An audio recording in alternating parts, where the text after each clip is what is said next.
বিসমিল্লাহির রহমানির রহিম। আসসালামু আলাইকুম। বিশ্বের হিন্দু ধর্মাবলম্বী সকলের জন্য শুভ জন্মাষ্টমী উপলক্ষে বিএনপি আয়োজিত এই শুভেচ্ছা বিনিময় অনুষ্ঠানের শুরুতেই আমি বাংলাদেশ সহ সারা বিশ্বের সকল হিন্দু ধর্মাবলম্বী ভাই বোন যারা যেখানেই রয়েছেন তাদের সকলকে জানাই আন্তরিক শুভেচ্ছা। জন্ম অষ্টমী উপলক্ষে আয়োজিত আজকের এই শুভেচ্ছা বিনিময় অনুষ্ঠানের সম্মানিত সভাপতি জনাব মির্জা ফখরুল ইসলাম আলমগীর সহ স্থায়ী কমিটির সম্মানিত সদস্য ডক্টর খন্দকার মোশাররফ হোসেন সহ অন্যান্য সকল সদস্য, কেন্দ্রীয় নেতৃবৃন্দ এবং আমার সামনে উপস্থিত আমন্ত্রিত অতিথিবৃন্দ এবং উপস্থিতিবৃন্দ, আপনাদের সকলকেও জানাই আন্তরিক শুভেচ্ছা। গুম, খুন, অপহরণ কিংবা আয়না ঘরের ভীতিমুক্ত পরিবেশে অনেক বছর পর আতঙ্কমুক্ত এবং স্বাধীনভাবে আজকের এই অনুষ্ঠানটি অনুষ্ঠিত হচ্ছে। আপনাদের অনেকের বক্তব্য থেকেই এই ফিলিংটি বেরিয়ে এসছে, আপনাদের কথার উপস্থাপন বা বক্তব্য থেকে। খুব সহজেই আজকের এমন একটি সুন্দর বা ভীতিমুক্ত অনুষ্ঠানের যে পরিবেশ, এটি কিন্তু সৃষ্টি হয় নাই। আহ, এরকম একটা স্বাধীন এবং মুক্ত পরিবেশের জন্য দেশের সকল ধর্ম বর্ণের গণতান্ত্রিকামী মানুষ গত 15 বছর ধরে কিন্তু আন্দোলন সংগ্রাম অব্যাহত রেখেছিলেন। আমাদের এই আন্দোলনের ধারাবাহিকতায় কিন্তু লক্ষ কোটি জনতার গণ অভ্যুত্থানের মাধ্যমে হাজারো শহীদের আর অসংখ্য ভাই বোনের চরম আত্মত্যাগের বিনিময়ে আজকের এই স্বাধীন এবং স্বস্তির পরিবেশ আমরা অর্জন করতে পেরেছি। স্বাধীনতা, গণতন্ত্র এবং মানবাধিকার প্রতিষ্ঠার এই রক্তক্ষয়ী গণ অভ্যুত্থানে যারা হতাহত হয়েছেন, দেশের জনগণ, আমি দৃঢ়ভাবে বিশ্বাস করি তাদের এই আত্মত্যাগ অবদান সারা জীবন শ্রদ্ধার সাথে স্মরণ করবেন। প্রিয় উপস্থিতিবৃন্দ, বিতাড়িত স্বৈরাচার গত 5ই আগস্ট দেশ থেকে পালিয়ে গিয়েছে। পালিয়ে যাবার পর থেকে আপনাদের কারো কারো বক্তব্যে উঠে এসেছে আজ পর্যন্ত সংঘটিত বিভিন্ন ঘটনা এবং উদ্ভূত যে পরিস্থিতি, এগুলো পর্যালোচনা করলে কিন্তু নিঃসন্দেহে একটি কথা বলা যায় যে গণতন্ত্র এখনো কিন্তু বিপদ মুক্ত নয়। এরকম একটা পরিস্থিতিতে কোনো কোনো অপশক্তি যাতে আবার গণ অভ্যুত্থানের চূড়ান্ত লক্ষ্য এবং সাফল্যের ধারাকে ব্যাহত করতে না পারে, সেজন্য কিন্তু দল মত নির্বিশেষে আমাদের সকলকে সতর্ক থাকা প্রয়োজন। প্রিয় ভাই বোনেরা, অগণতান্ত্রিক অবৈধ গণতান্ত্রিক সরকার নিজেদের শাসন শোষণ থেকে জনগণের দৃষ্টিকে ভিন্ন দিকে প্রবাহিত করতে বিভিন্ন সময় কিন্তু দেশের সাম্প্রদায়িক পরিস্থিতির তৈরির কিন্তু অপচেষ্টা চালিয়েছে, বা কিছু কিছু ক্ষেত্রে হয়তো তারা এখনো চেষ্টা করছে।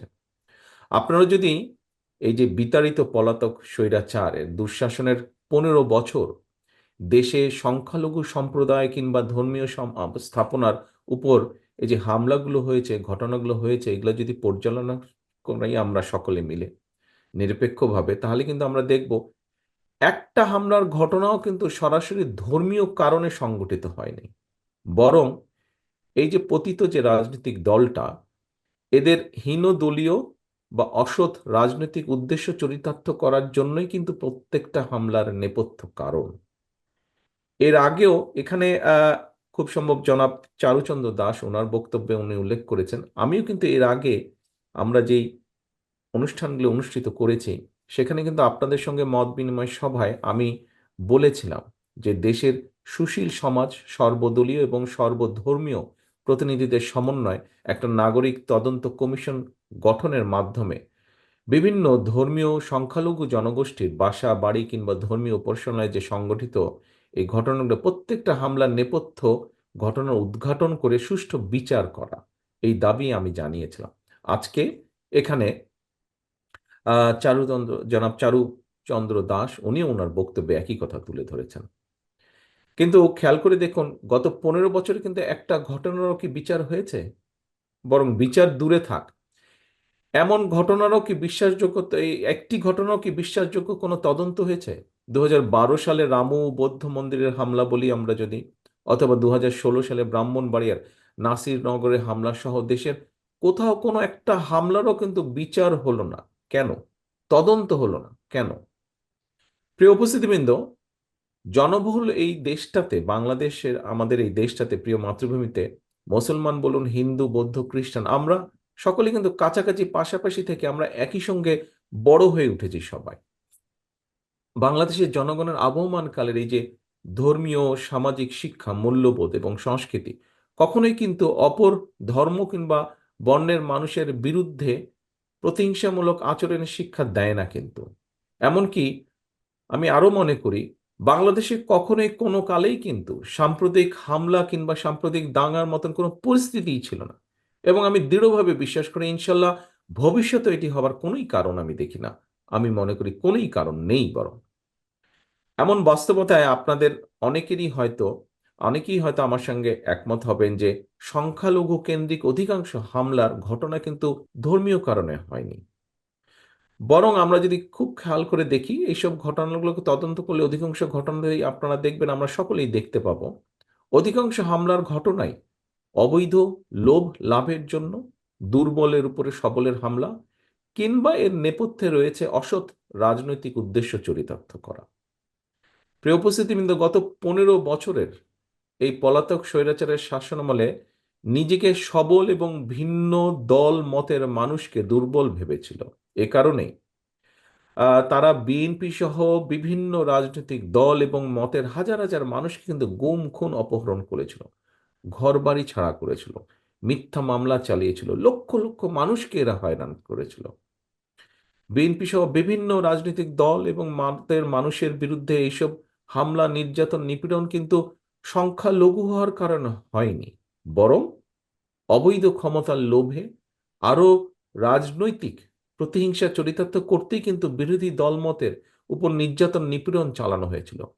সুতরাং ধর্মীয় সংখ্যালঘু মানেই নিজেকে দুর্বল ভাবার কোনো কারণ নেই। বরং বাস্তবে যে কথা আপনাদের অনেকের বক্তব্য থেকেও বেরিয়ে এসেছে আজকে, এই স্বৈরাচারী দুর্বৃত্ত কিংবা ক্ষমতালোভীদের কাছে কিন্তু সংখ্যালঘু কিংবা সংখ্যাগুরু কেউই নিরাপদ না। স্বৈরাচারী ক্ষমতালোভীদের কাছে হীন দলীয় কিংবা ব্যক্তি স্বার্থটাই হচ্ছে সবচেয়ে বড় তাদের কাছে।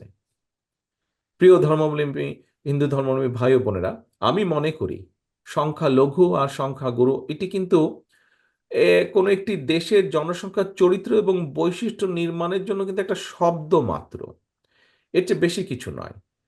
ধর্মীয় বিশ্বাসের দিক থেকে হিন্দু ধর্মাবলম্বী হিসাবে বাংলাদেশে আপনি সংখ্যালঘু, কিন্তু আপনি যদি পাশেই দেশে চলে যান, ভারতে যান, সেখানে কিন্তু আবার সংখ্যালঘু।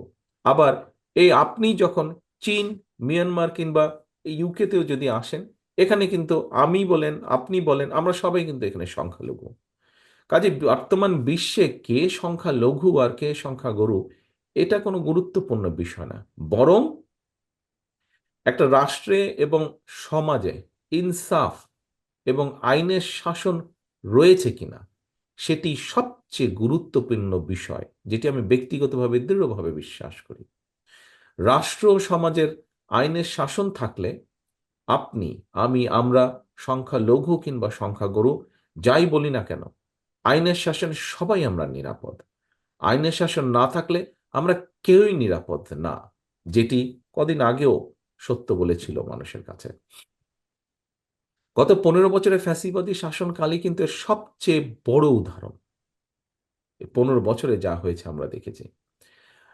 দেশে আইনের শাসন ছিল না বলেই কিন্তু প্রধান বিচারপতি হয়েও এস কে সিনহাকে অবিচারের শিকার হতে হয়েছিল।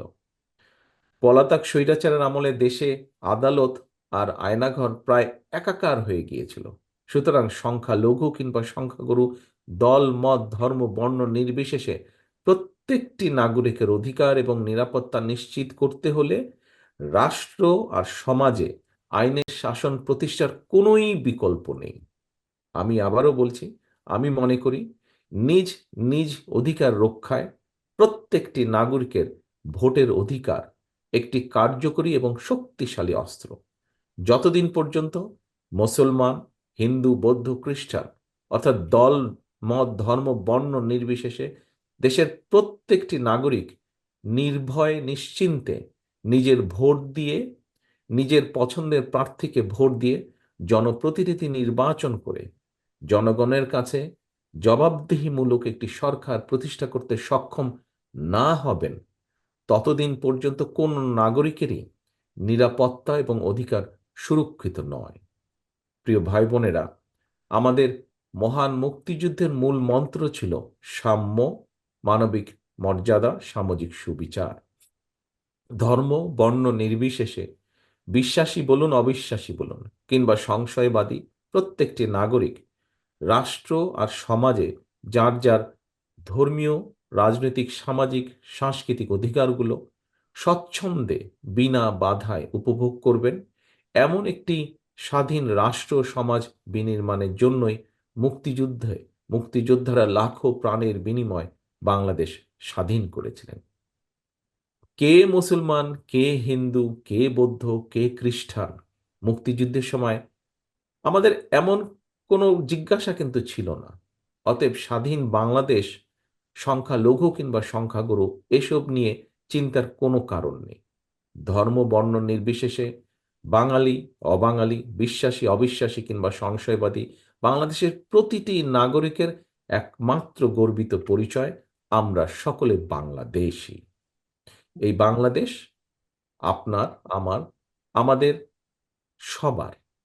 বাংলাদেশের প্রতিটি নাগরিক সকল ক্ষেত্রে সমান অধিকার ভোগ করবে, এটাই বিএনপির নীতি, এটাই বিএনপির রাজনীতি।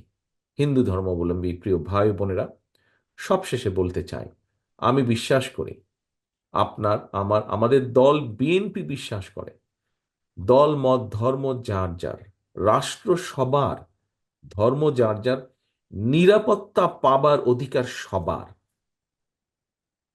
প্রিয় ভাই বোনেরা, হিন্দু ধর্মাবলম্বী ভাই বোনেরা, আগামী মাসেই আপনাদের সবচেয়ে বড় ধর্মীয় উৎসব দুর্গাপূজা। এই উৎসব উপলক্ষে আমি আপনাদেরকে আগাম শুভেচ্ছা জানাই। ইনশাল্লাহ আপনারা ইনশাল্লাহ আপনারা প্রত্যেকে উৎসব উদযাপন করুন নির্ভয়ে, নিশ্চিন্তে, নিরাপদে। আল্লাহ হাফেজ। বাংলাদেশ জিন্দাবাদ। বাংলাদেশ জাতীয়তাবাদী দল জিন্দাবাদ।